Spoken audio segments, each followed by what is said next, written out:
One of the closets in my bedroom is for keepsakes, and I've got this box filled with drawings that I made as a child, from very, very early cartoons that I made when I was maybe 8 years old to all sorts of colored pictures, as well as doodles that I made during class, and even a beautiful front cover of a paper that I wrote.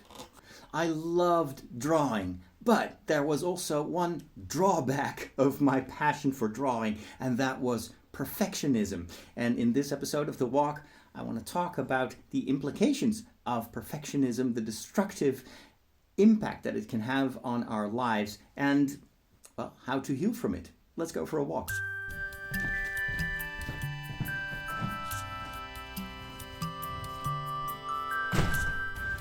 It must have been in primary school that I took part in a drawing contest, and I loved drawing. I loved cartoons. I dreamt of becoming a cartoonist myself or a comic book artist, and so that was absolutely my thing. I was super motivated to win this drawing contest.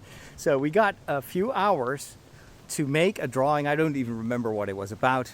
But I do remember the thrill, the adrenaline of trying to do the best drawing that I'd ever done.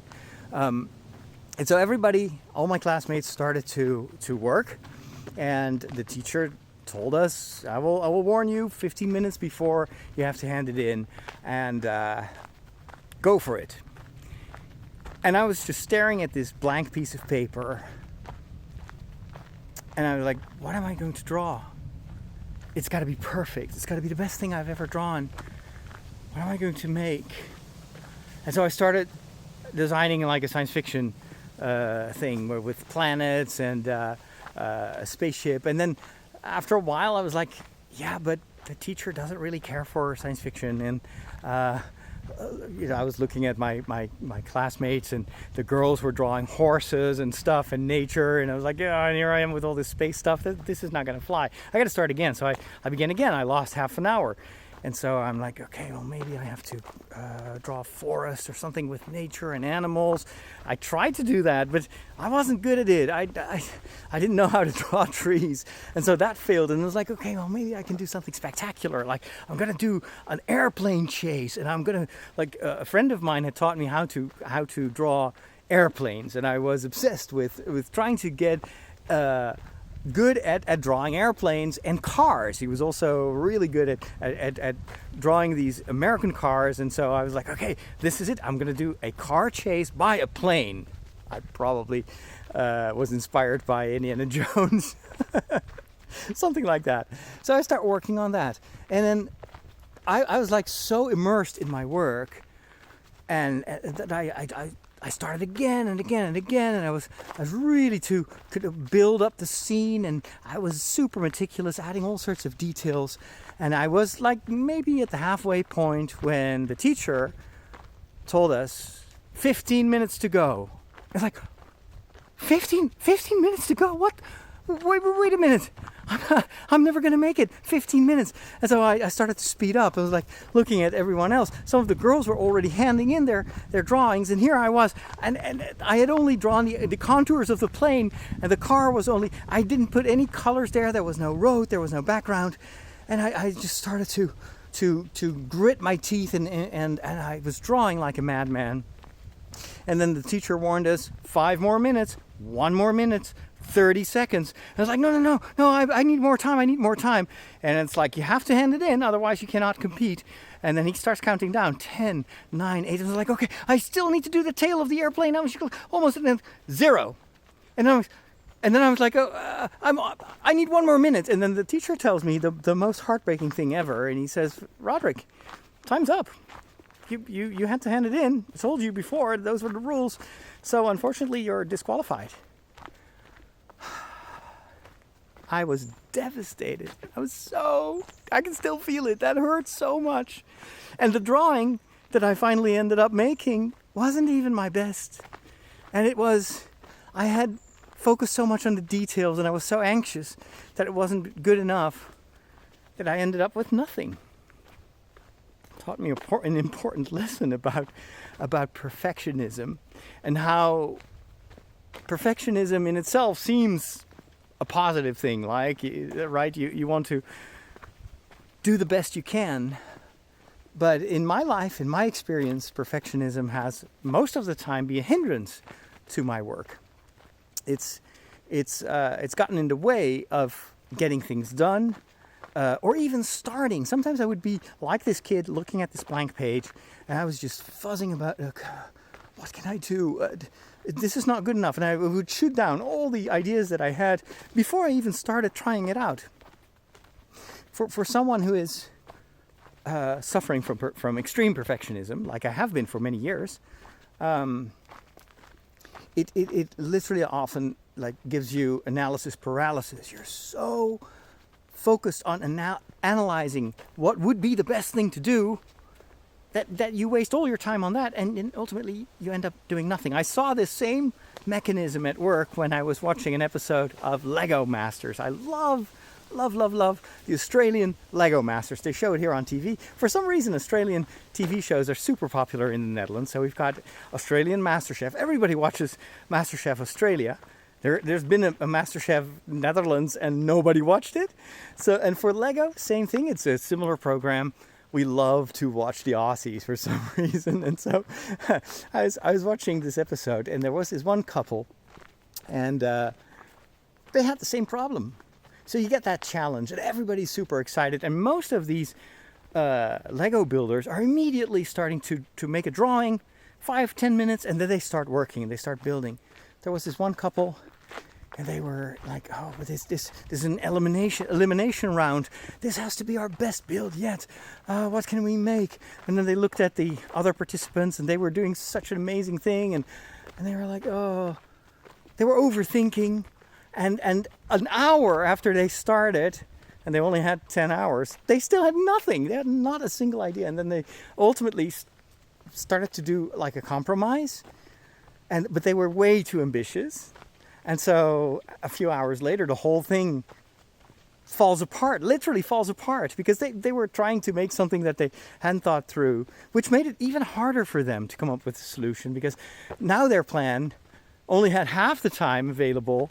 And they felt, and then there's the brick man, who is the kind of the Lego judge, and he came to see them, and he told them, "You know what, if I were you, I would do this and that." And so they had to completely change it, and ultimately they ended up being eliminated because, time's up, and it's not perfectionism killed them. Otherwise, they would probably have been, maybe not the winners, but definitely in the kind of the medium category. They would have survived, and now they were eliminated because they tried to do too well, to be too perfectionistic. So there is I think a psychological dimension to that. There's also a spiritual dimension to this, and I think that the gospel can help us deal with this anxiety. That's ultimately, I think, the source of perfectionism. It's anxiety. And I want to talk about that next. Wow, oh, look at that. Oh, this is amazing. It's a huge mushroom that is growing on this stump, on this tree stump. And it looks fantastic. Look at the size of that thing and the bright colors. And this is in the summertime. Normally you see these, especially in the fall. But I guess maybe the shade, or I don't know what makes this grow. It looks almost extraterrestrial. Wow. So there's this one moment in the gospel that Jesus says something that actually, at first sight, is not very helpful for perfectionists like me. He literally says, "Be perfect. Be perfect like your Father in heaven is perfect." And I'm like, yeah, thank you. I am anything but perfect. I'm trying to get rid of my perfectionism, and now, Jesus, you tell me to be perfect? How? How can I do that?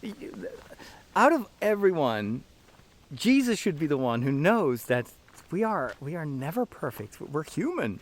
We're broken. We're sinners. St. Paul actually writes that everybody who thinks that he or she is without sin and is perfect is probably a sinner. Even he, as an apostle, says and admits that he is far from being perfect. He has so many weaknesses, and in fact, he boasts on his weaknesses. He says, I'm glad that I am weak, because this way God can be strong in me, or something to that extent.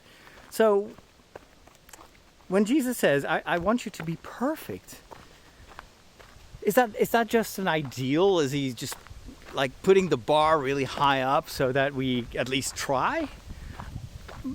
I'm thinking maybe it's something else. Maybe what Jesus wants to say is not to encourage us to be perfectionistic or to be perfect in being super virtuous, super rule abiding and everything. But maybe the word, and I should look it up, the original sense of the word, because Jesus, of course, didn't speak Greek. He spoke Aramaic. So I wouldn't be surprised if what we translate as perfect actually means something more in maybe a more biblical meaning of perfect, which would be more in the sense of be complete, be well-rounded, try to be. The reason that he gives is you have to be like God. You're created in his image. So what is perfection in terms of God? For me, it's not that God, although of course he's God, so everything he does is in a certain way also perfect. And that is important from a theological point of view, because if there is brokenness, if there's ugliness in this world, it can't be God's work. Because God doesn't do half work. He's not like us. He's not human. But when Jesus tells us to be perfect like his Father, I don't think he means do everything perfectly like my Father does.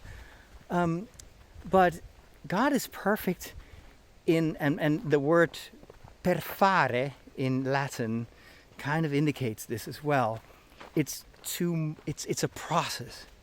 It's to make everything whole in a certain way. And God is perfect in a sense that his heart goes out to everything and to everyone.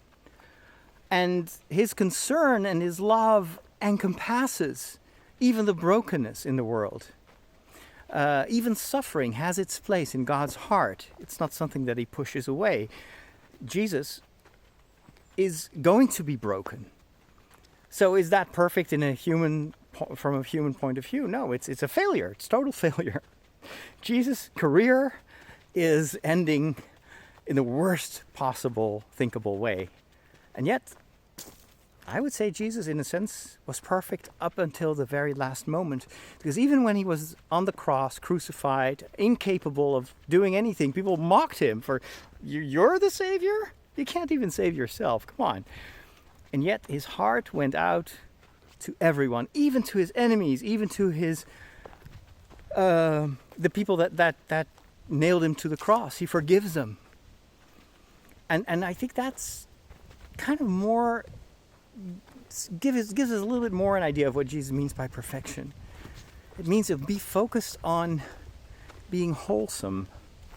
Don't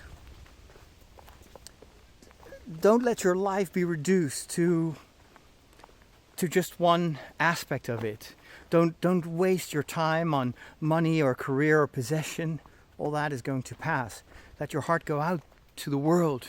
Be open to everything. Ask God to make you whole.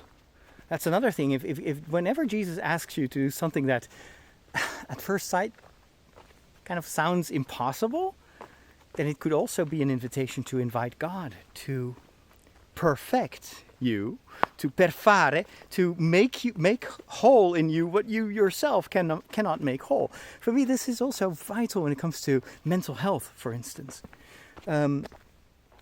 We all struggle with mental health. We all have our issues, our traumas. We've been hurt by people. We walk around with guilt. And so this broken relationships, failed ambitions, careers that went down the drain, and in that brokenness, Jesus asks us to still be perfect, to be whole, to be wholesome. For me, that means I cannot do that by myself. I have to open my heart and invite God to complement where I'm lacking, to heal where I am broken. Because Superman cannot fly by just pulling on his hair. No one can. And so I'm not Superman. If I want to fly, I have to get on an airplane. If I want to grow closer to God, I need to ask God to lift me up. It's one of the beautiful things that Saint Therese of Lisieux says. She's like, I oftentimes just feel like a child, incapable of doing anything good. But then I look at my Father, at God, and I ask Him, can you carry me? Can you lift me up? And whenever you ask that, like a child, God being a parent, being a father, He cannot refuse that. And so He will do that. He will lift me up. He will carry me up and make me whole where I'm broken. And so that to me, that openness is something I think that Jesus wants us to be. And so that also includes acknowledging that by yourself, you cannot be perfect. You cannot, I mean, even striving for a certain human perfection in itself may be a weakness, may be a hindrance, may be a handicap.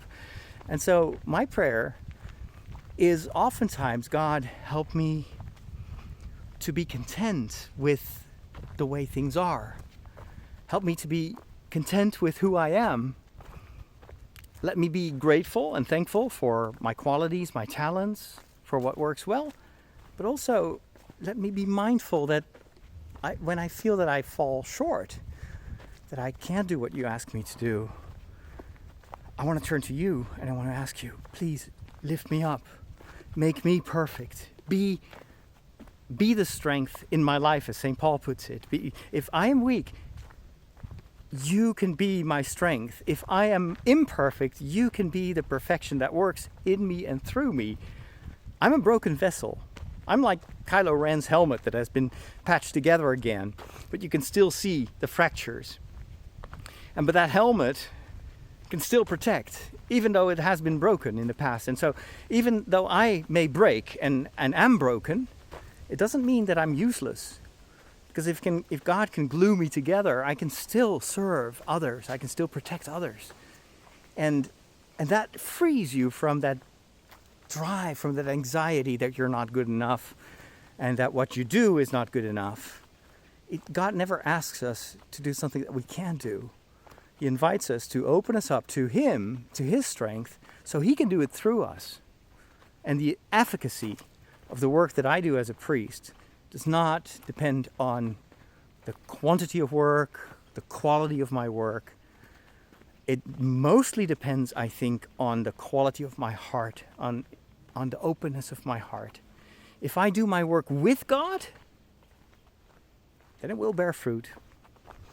If I try to do it by myself, for God, or worse, for myself, for my ego, then it's bound to fail. Even though from a technical point of view, a quality point of view, it may look perfect, but it would still miss that one secret ingredient that would make it truly valuable.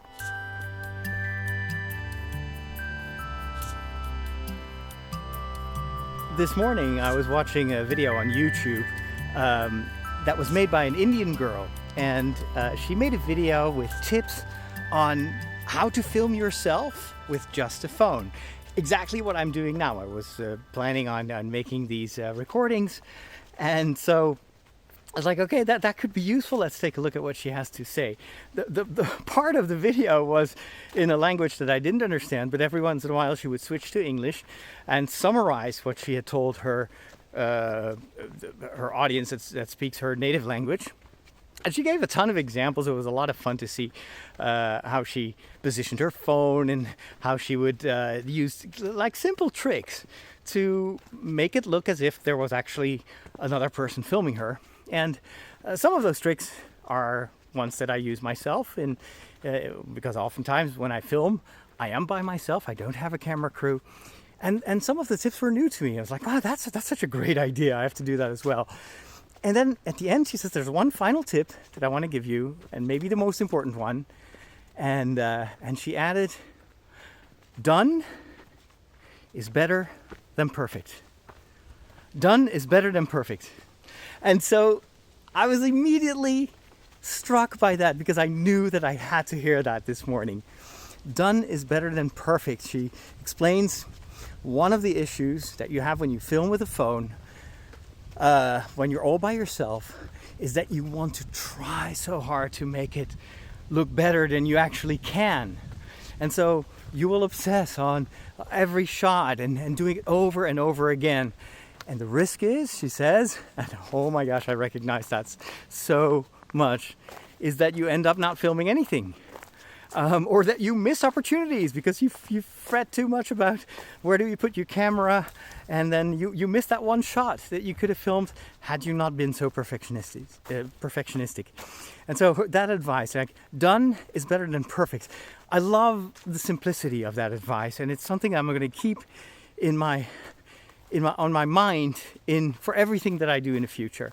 It's more important that something is finished so you can share it than that it is perfect, but it never gets done, it never gets finished. It's also true for the documentaries that I make. I try to be so perfectionistic, and I want it to be the best thing ever, and then of course it takes forever and it never gets shared. Done is better than perfect.